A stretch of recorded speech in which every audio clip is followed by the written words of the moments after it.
Hello, my name is Jeff Hardison. You know, in corporate America today, probably the largest single expense that any business has is its payroll. So I thought that it might be interesting to kind of talk a little bit about how time cards actually get translated and become checks, that process and how that happens. It's actually less complicated than I thought. I had a friend of mine who was a CPA kind of go through the process for me.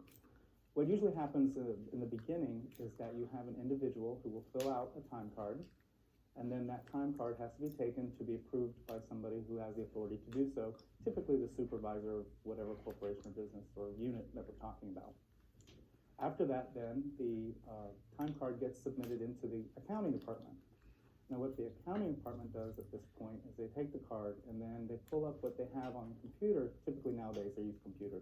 They will pull up a log of all of the employees that work there and match up numbers to ensure that, in fact, the employee is an existing employee active, because this is one of the first checks that are used in order to prevent someone from trying to embezzle or illegally get money out of a company that they ought not to. Once that's been done, then what happens is that they then input the number of hours that the individual has had into what they call an automated payroll system.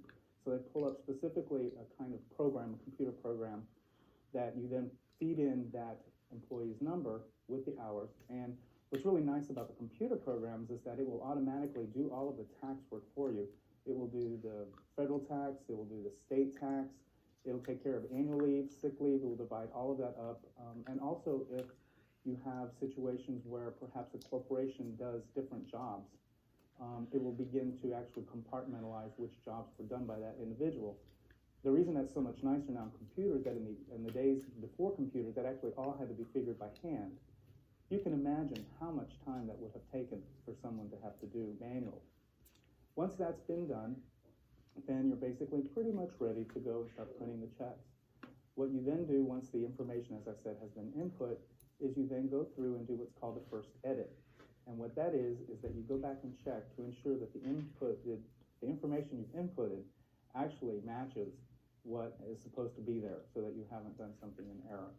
Then you go to the printer, if that's where you do it. Some corporations now do not actually print their checks in their own place of business. They'll often have another corporation or other business handle that. But for those that do, you would then go to the printer, and then you put your checks in, feed it into the printer, and then basically hit print. Then all the checks come through. Then they go through what's called the second edit, which is basically physically looking at the checks. Now that depends again on the size of your corporation. If it's really huge and you're talking, several hundred or even thousands of people, obviously that's not practical.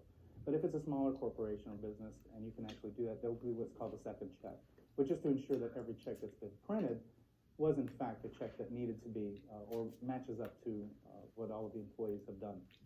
After that, someone is usually delegated to tear them apart, put them into an envelope, it's distributed to everybody, and happy hour hits and everyone's happy.